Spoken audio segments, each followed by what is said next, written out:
long long ยาวนาน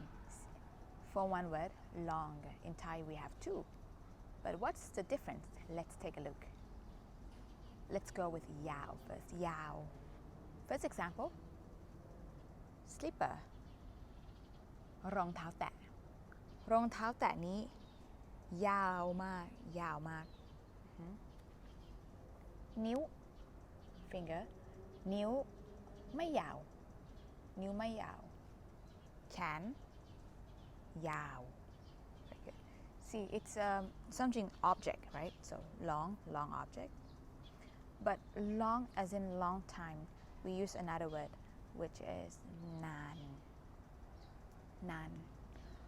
โอ้ยรอนานแล้วนะ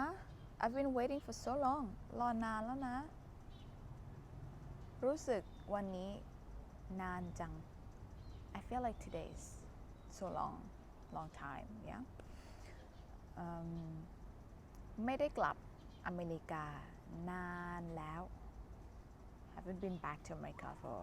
a long time นานแล้ว see so this is the two differences in the word long and don't get confused see ya